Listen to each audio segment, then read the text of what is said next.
A black panther raised a lion cub like her own son, but he couldn't hold on to the trees. In the heart of the African jungle, where shadows move silently and the canopy hides secrets from the world, an extraordinary story began. A black panther, silent, graceful, feared by all, discovered an abandoned lion cub, trembling and alone, against every law of nature. She took him in, nursing him, protecting him, and raising him as if he were her own flesh and blood. But there was one problem. The cub was not like her. He couldn't climb the trees. He couldn't hold on to the branches where panther cubs played, where safety was found high above the ground.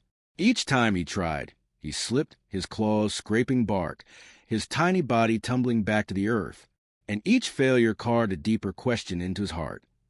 Would he ever truly belong? This is not just a story of survival. It is a story of identity, courage, and the unbreakable bond between two unlikely souls. What happens when love defies nature, but weakness threatens survival? Before we begin, make sure to subscribe to the channel, like this video, and turn on notifications. This helps us bring more inspiring animal stories like this straight to you. Because what follows is a tale that will leave you questioning what it truly means to be family, and whether love alone is enough to protect the ones we care about when the world says they do not belong. And when danger finally comes to the little lion, you won't believe what happens next. The African jungle was alive with sound. Cicadas screamed in the canopy. Parrots cut the air with bursts of color, and the river below roared with the power of recent rains. In this wilderness, every creature belonged to an order as old as time. The black panther moved silently within it. Queen of the shadows, hunter of the treetops. Her name among the rangers who occasionally glimpsed her was Nyoka, a legend whispered about but rarely seen. One evening, as dusk turned the sky to fire, Nyoka stalked along a ridge overlooking the river. Her muscles rolled smoothly beneath her jet-black coat, her golden eyes scanning the world below for prey. Yet what caught her attention that night was not the sound of hooves or the scent of blood. It was something else, something weak, almost broken. A cry. She froze, ears twitching. It wasn't the cry of a bird, nor the high-pitched squeal of a monkey. It was deeper, raw, desperate. With cautious grace, Nyoka crept down the slope until the sound grew louder. There, tangled in the grass, was a tiny form, golden for matted with mud, paws trembling, eyes wide with hunger and fear. A lion cub. He couldn't have been more than a few weeks old. Alone, vulnerable, his ribs visible beneath his skin. He had been abandoned, or perhaps his pride had been killed. The jungle would devour him soon. Hyenas, snakes, even the vultures circling above. The panther lowered her head, sniffing him. The cub flinched, expecting death. But Nyoka did not attack. Something stirred within her, a memory of her own litter, lost seasons ago to a flood that swept them away. The pain she had buried rose again, sharp and unyielding. And against the iron rule of nature, she curled her body around the lion cub, sheltering him from the night. The cub mewed softly, burying his nose in her fur. He smelled warmth, safety, a heartbeat stronger than his own. And though he did not understand, he pressed closer. Nyoka licked his head once, sealing a bond no law of the wild had written. Days turned into weeks. The cub grew stronger beneath her care. She carried him gently in her jaws from one den to another, always hidden deep within the trees. She hunted tirelessly, bringing back scraps of antelope and warthog, laying them before him. At first, he struggled to eat, whining and pushing the meat away, but hunger taught him quickly. His tiny body filled out, his steps grew surer. Nyoka watched with silent pride. He was not hers, yet he was hers. The jungle, however, did not forget what he truly was. Panther cubs are born to climb, their claws perfect for gripping bark, their bodies light and agile. Safety lies above the ground, in the branches where predators cannot reach. Nyoka encouraged him, leaping up tree trunks, her silhouette melting into the canopy. She called softly, urging him to follow.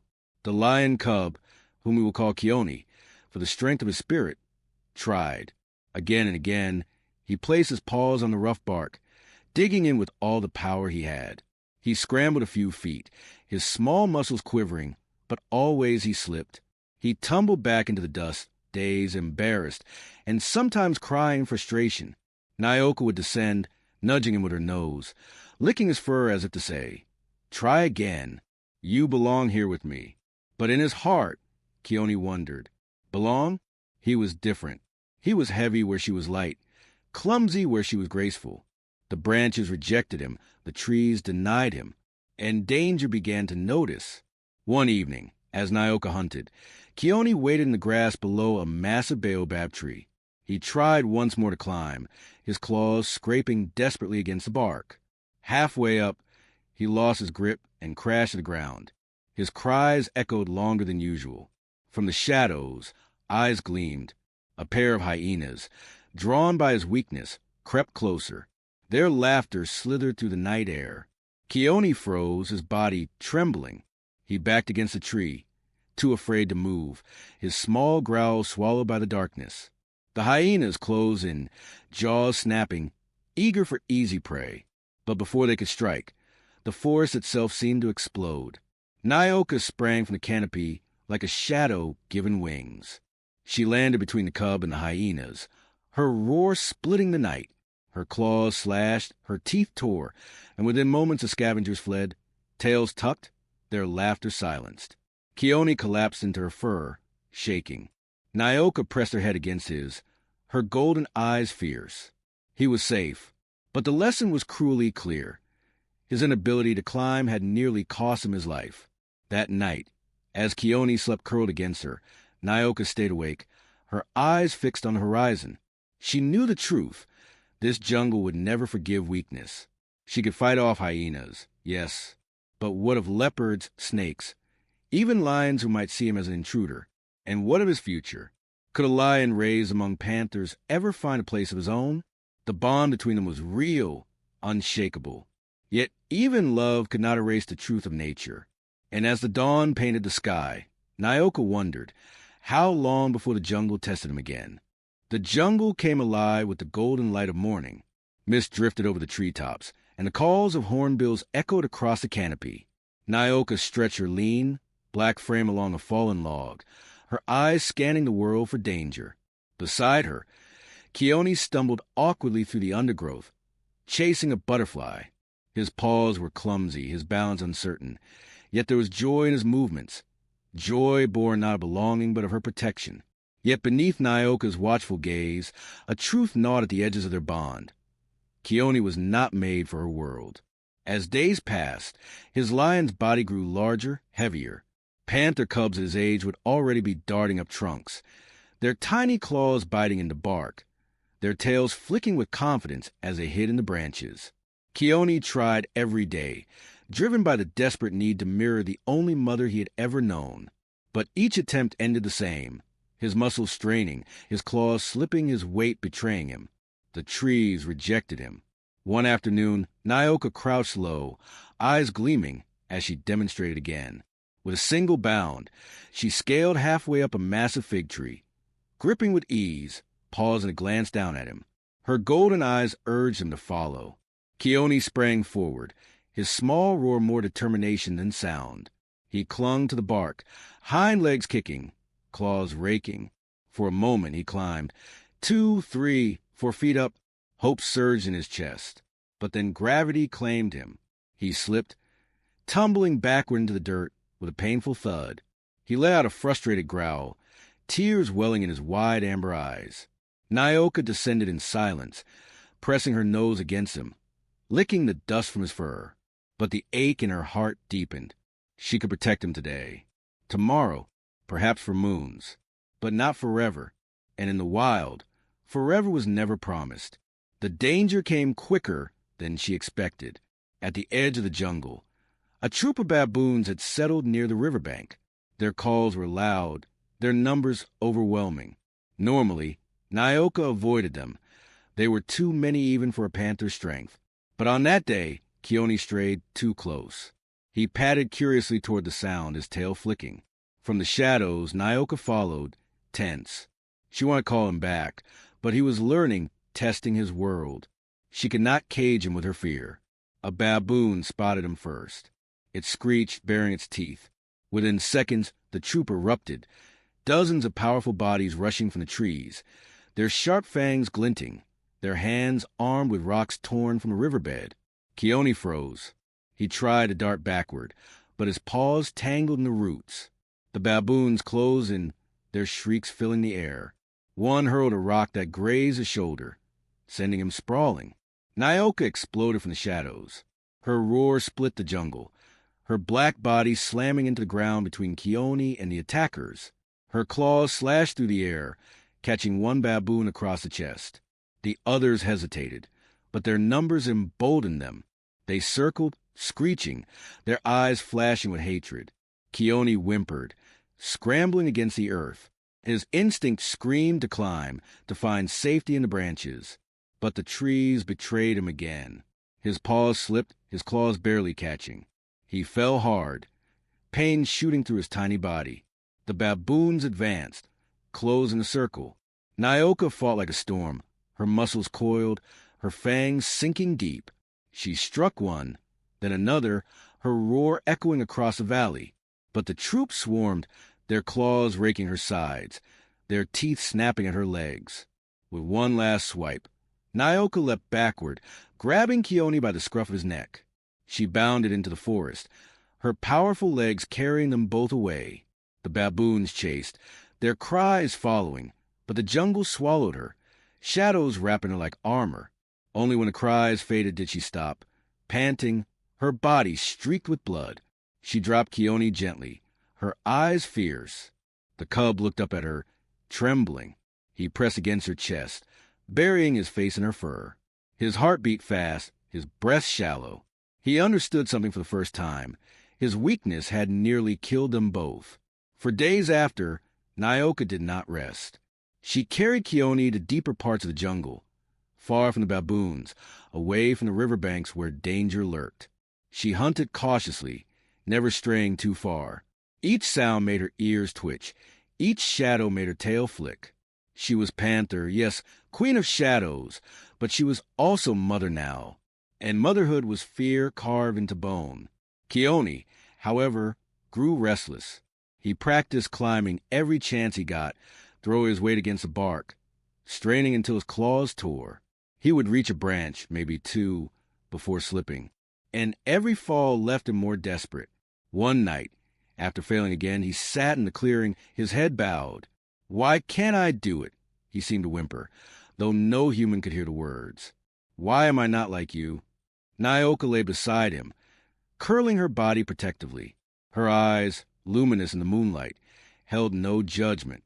She pressed her forehead against his, whispering the only truth she knew. "Because you are not me. You are you." But in his young heart, that answer felt like another failure. The jungle, however, allowed no time for self-pity. One morning, Nyoka sensed movement. The wind shifted, carrying a scent that tightened her muscles. Hyena. She froze, her ears twitching. From the tall grass, laughter drifted, low and mocking. 3 hyenas emerged, their eyes fixed on Keone. He tried to climb again, panic surging through him. His claws scraped the bark, his body straining, but he slid down. His small roar cracked with fear. Nyoka lunged, her body colliding with the first hyena, her claws sinking deep. She spun, slashing the second across the muzzle, but the third darted toward Keone. The cub stumbled back, pressed against a tree, his legs shaking. The hyena snapped its jaws inches from his face. Nyoka roared, breaking free from her opponent. She struck like lightning, tearing the hyena away from him. The others circled, snarling, but she stood tall, her body shielding him completely. Her tail lashed, her breath steady, her eyes burning with the promise of death. The hyenas hesitated. They knew her reputation. Slowly, growling, they retreated into the grass, their laughter fading into the distance. Keone pressed against her, shaking. He realized something painful yet undeniable. Without her, he was nothing. And Nyoka knew something too. The jungle would never stop testing them. She could protect him, yes, but for how long? As the sun rose higher, she licked his fur, her eyes distant. The cub had survived again, but survival was not enough. He would need to find his own strength, or perish when she could no longer shield him. And as the days grew hotter, as the shadows lengthened, Nyoka sensed the truth. The next trial comes sooner than either of them was ready for. The heat of the dry season descended upon the jungle like a heavy hand. Rivers shrank to shallow streams, and the air shimmered above the cracked earth. Prey grew scarce, water holes more dangerous with every passing day. For Nyoka, the Black Panther, this was nothing new. She had survived countless seasons, her strength honed by hunger and fear. But for Keone, the lion cub she had chosen as her own, it was a trial unlike any before. At first, he tried to ignore the thirst. He followed her dutifully, his paws padding through dust that clung to his golden fur. When Nyoka leapt into the branches, he stayed below, his amber eyes fixed on her silhouette as she scouted the terrain. He longed to climb, to prove that he could, but the heat made even standing difficult. On the third day, without a proper kill, their weakness became undeniable. Nyoka's ribs pressed against her sleek coat, her movements slower, more deliberate. Yet her eyes never softened, never betrayed the exhaustion that weighed her down. Keone tried to mimic her resilience, but he was still only a cub. His legs wobbled, his head sagged. That evening, Nyoka led him to a small pool hidden in the roots of an ancient tree. The water was murky, littered with fallen leaves, but it was water. Keone rushed forward eagerly, his tongue lapping at the surface. But danger lurked. The surface rippled. A crocodile burst upward, jaws snapping, water exploding into the air. Keone froze, his paws scrambling backward just as the massive head lunged. Nyoka sprang, her body a blur of black. She slammed into the reptile's snout, claws gouging deep. With a hiss, the crocodile retreated, vanishing into the depths of the pool. Keone pressed against her, shaking. His wide eyes brimmed with tears, not just from fear but from shame. Again, his weakness had nearly killed them both. Nyoka licked his ear, steadying him. But in her heart, the weight grew heavier. He was not built for her world of trees and shadows. He was something else, something the jungle would not forgive. The following days brought no relief. Their hunger sharpened into desperation. Nyoka stalked tirelessly, but prey eluded her. Keone tried to help, crouching in the grass beside her, mimicking her movements. He flattened his ears, wriggled his tail, but his timing was wrong. When an antelope strayed near, he pounced too early, his small body crashing into the open with a squeal. The herd scattered. Nyoka hissed softly, not in anger but in despair.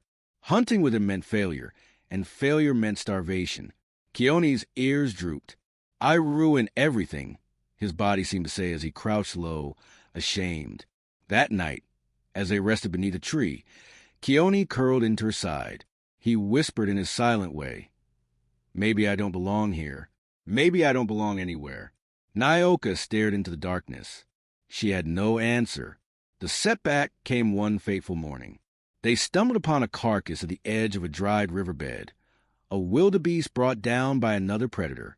The air reeked of blood and rot, but hunger silenced their caution. Nyoka approached first, her muscles tense, scanning for threats.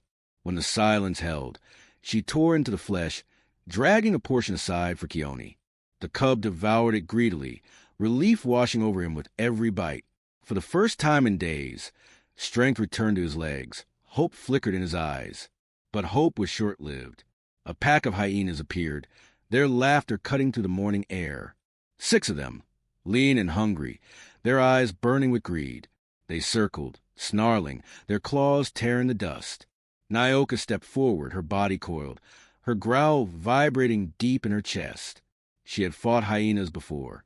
But six was different. The largest female advanced, her teeth bared. "Leave it, Shadowcat, or die with the cub."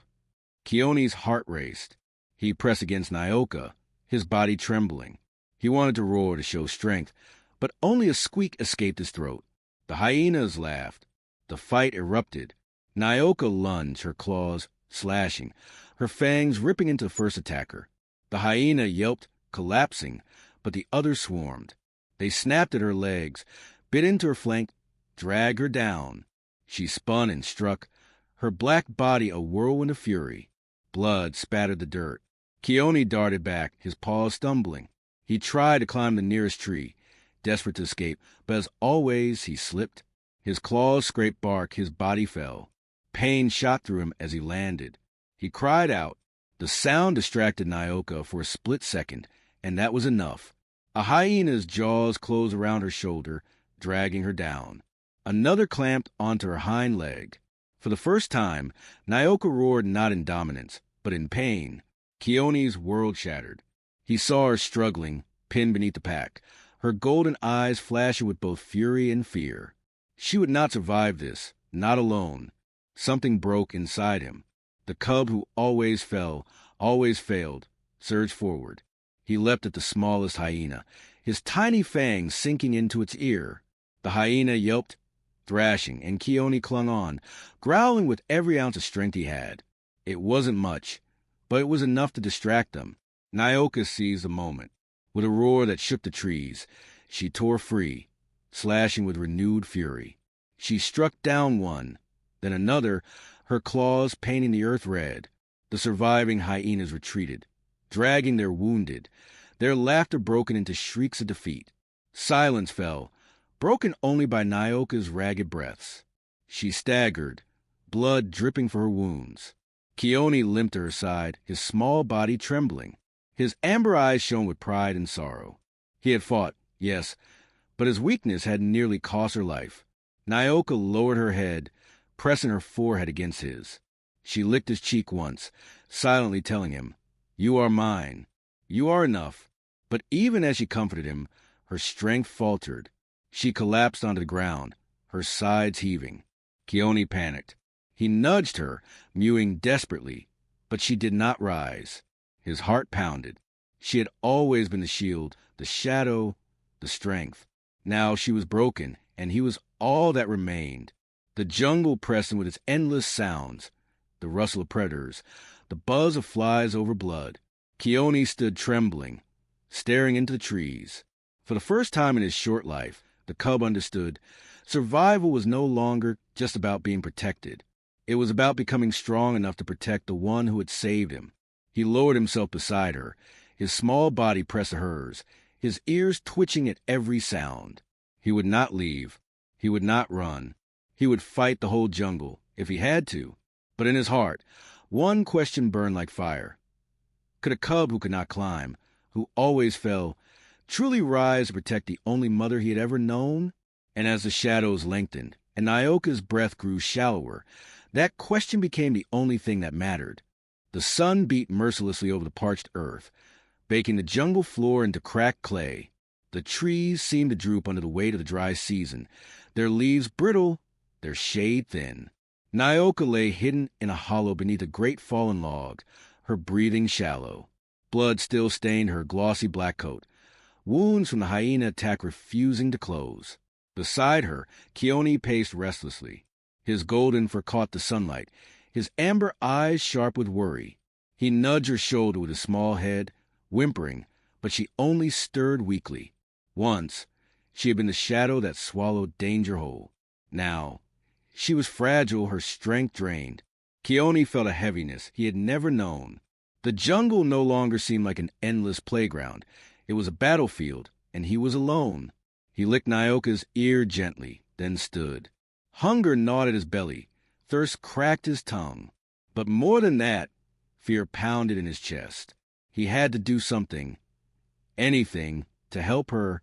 He crept out from the hollow, ears twitching at every sound. The jungle was not kind to a cub on his own. Overhead, vultures circled lazily, as if already tasting his weakness. From the grass, the slithering hiss of a python reached his ears. He darted away, his paws stumbling over roots, heart hammering. At the edge of the forest, he found a muddy puddle, the last remnant of a once-deep watering hole. He lowered his head, desperate for a drink, when the ground beneath him rippled. A crocodile's eyes broke the surface, sliding toward him. Keone leapt back just in time, the reptile's jaws snapping shut where he had been. Mud splashed across his fur as he scrambled into the brush. Gasping, he pressed against a tree trunk. Trembling, everywhere he turned, danger waited. Yet in the back of his mind, one thought burned brighter than the fear. Nyoka needed him. By midday, his stomach cramped with hunger. He followed the scent of carrion, his nose twitching as it led him to a half-eaten carcass hidden in the shade of thorn bushes. A leopard crouched over it, snarling softly as it tore into the meat. Keone froze, his body low, the leopard's spotted coat shimmering in the heat, its tail lashing lazily. Every instinct told him to run, but hunger roared louder than fear. He edged closer, step by trembling step. The leopard's ears twitched. Its head snapped up, golden eyes locking on him.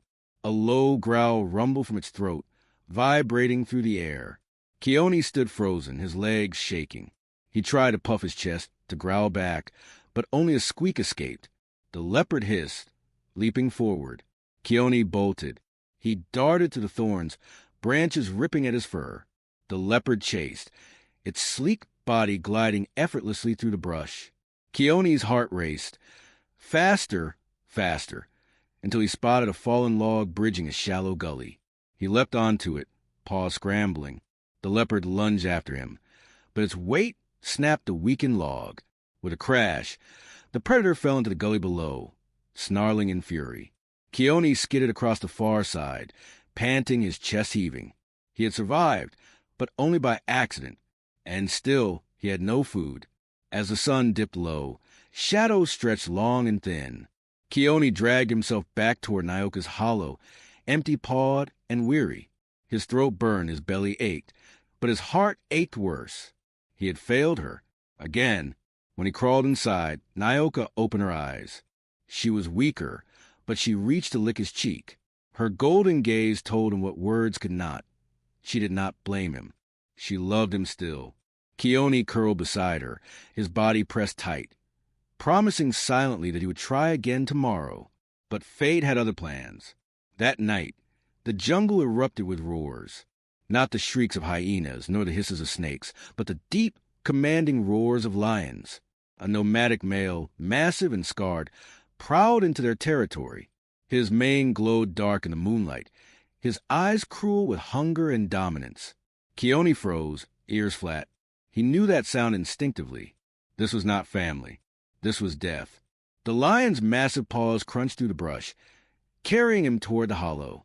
His nose twitched, catching the scent of Nyoka's blood and Keone's fear. He growled, a rumble that shook the earth. Nyoka stirred weakly, trying to rise, but collapsed. Her wounds held her prisoner. Keone's heart pounded. He pressed against her, tried to shield her with his tiny body. The lion's shadow fell over them, his mane bristling, his teeth bared. Keone tried to roar. It came out broken, high-pitched, pitiful. The male laughed, a cruel sound. Nyoka summoned the last of her strength. She pushed herself up, staggering in front of Keone, her black body trembling but defiant. She hissed, her eyes blazing. The male snarled, ready to strike. Keone panicked. He bolted out from behind her, leaping toward the intruder. His claws scraped across the lion's nose, barely leaving a mark. But the surprise was enough. The big male reared back with a roar of anger. Nyoka seized a moment, lunging with all her remaining strength, slashing his flank. Blood spattered the ground. The male spun, enraged, swiping his massive paw. She was thrown against a log, her body hitting hard. Keone cried out, rushing to her side. Nyoka lay gasping, her golden eyes dimming. The male advanced, his jaws opening wide. Keone trembled, his small frame blocking Nyoka, his eyes blazing with a courage he had never known. His voice broke into the night, half roar, half scream, as he stood between his mother and death. The jungle held its breath, and then a sharp crack split the air. A flare of light blazed across the trees. The lion stopped, ears flicking, eyes narrowing. Another crack echoed. Human voices shouted from the darkness. Rangers. The male growled, his mane bristling, before retreating into the brush, vanishing with a final roar of frustration. Keone collapsed against Nyoka, his body shaking. From the trees, flashlights flickered closer. A woman's voice rose, firm and steady. Over here, there's a cub and a panther, both injured. Nyoka closed her eyes, her breath shallow but steady. Keone pressed against her, watching as the humans approached. His heart raced. He didn't know if they were saviors or another kind of danger, but he knew one thing. Their world had just changed forever. The sky over the savannah burned orange as dawn crept across the horizon. For the first time in weeks, the jungle was calm. The storms had passed. The fires had cooled, and the endless cries of danger that had haunted Keone's young life were silent. Yet inside him, a storm still raged. Nyoka lay in the recovery pen of the sanctuary, her black coat glistening under the soft light of morning. Her wounds had healed slowly under the care of the rangers, though her body would never be the same. She was still queen of shadows, but she moved with a limp now, her strength forever marked by the battles she had fought to protect her adopted son. And Keone, the lion cub who could never climb, had grown. His paws were larger, his mane beginning to show in faint tufts, his frame stronger than the fragile body Nyoka had found crying in the mud. Yet he felt the same fear, the same question. Where do I belong? The sanctuary was filled with animals, wounded antelopes, orphaned monkeys, even a leopard cub. They all seemed to fit, cared for by the humans who had built this refuge. But Keone often sat apart, staring at the trees, watching other cubs scamper into the branches. The old ache returned each time. He could not follow. He was still different. One morning, as the rangers brought fresh meat to the pen, a young woman named Elena paused beside Keone. She had been the first to kneel when they found him beside Nyoka, trembling but unbroken. She reached through the bars now, brushing her hand gently against his fur. "You've survived so much," she whispered, "but you're not meant to be hidden here forever. You're meant for something greater." Her words echoed in Keone's heart. Something greater. But what? He thought of Nyoka, the mother who defied the laws of nature to raise him. He thought of the trees he could not climb, the branches that had rejected him. He thought of the battles fought in blood and shadows, of the roar that had burst from the night he faced a lion. Maybe belonging was not about where he could go. Maybe it was about what he could stand for. That night, danger returned one last time. A storm broke over the sanctuary, rain lashing against the fences, thunder rattling the earth. The scent of blood carried on the wind, and from the tall grass beyond the gates came the howls of hyenas. Drawn by the smell of animals, a pack of them forced their way through a weakened section of the fence. Chaos erupted. The rangers scrambled to push them back, their flashlights cutting through the rain. Nyoka, limping but defiant, placed herself between the hyenas and the younger animals. Her golden eyes blazed, her body ready to fight again, even if it meant death. Keone felt something stir deep within him. He could no longer cower behind her, no longer fail to climb, no longer let the jungle dictate his worth. This was his moment, the moment to prove not what he lacked, but what he was. With a roar louder than he had ever managed, he leapt forward. His voice carried across the storm, startling the hyenas. He charged, his body colliding with one, his claws tearing at another. He was not graceful like Nyoka, not cunning like a panther, but he was strong in a way that was his alone. The hyenas faltered under his fury. The rangers fired warning shots, driving the rest back into the storm. At last, silence fell again, broken only by the sound of rain. Nyoka limped to his side, pressing her forehead against his. Her eyes, proud and tired, told him the truth he had sought all along. He had found his strength. He had found his place. Days later, when the storm had passed and the sanctuary repaired, the rangers made a decision. Keone was no longer a helpless cub. He would become a lion, a creature meant not for cages but for savannah itself. They prepared to release him into a protective reserve, a place where he could grow, hunt, and lead in the way nature intended. On the morning of his release, Elena stood at the gate, her hand resting lightly on his fur. "You will always be part of two worlds," she whispered. The lion who could not climb, and the cub who learned to stand. Nyoka watched from her pen, her golden eyes steady. She could not go with him. Her injuries tied her to the safety of the sanctuary. But she did not grieve. She had given him everything she could, and now he would carry it into the wild. The gate opened. The wind rushed against his face. Keone stepped forward, his paws pressing into the earth, his eyes fixed on the endless grasslands ahead. For the first time, he did not feel shame for what he could not do. He felt pride for what he could. He turned once, looking back at Nyoka. Their eyes met across the distance. No words passed, but their bond was eternal. Mother and son, not by blood, but by choice. Then he lifted his head and roared, a sound no longer broken, no longer uncertain. A roar of belonging, a roar that claimed the world before him. And the savannah roared back. Keone's journey reminds us that true strength is not about fitting in. It's about rising when the world says you cannot. He could not climb like a panther, but he learned to stand like a lion. He was loved not because he was perfect, but because he was chosen. If this story inspired you, remember, courage and love can break any boundary. Subscribe to the channel, leave a like, and share this story with someone who believes family is not defined by blood, but by the choices we make to stand for each other.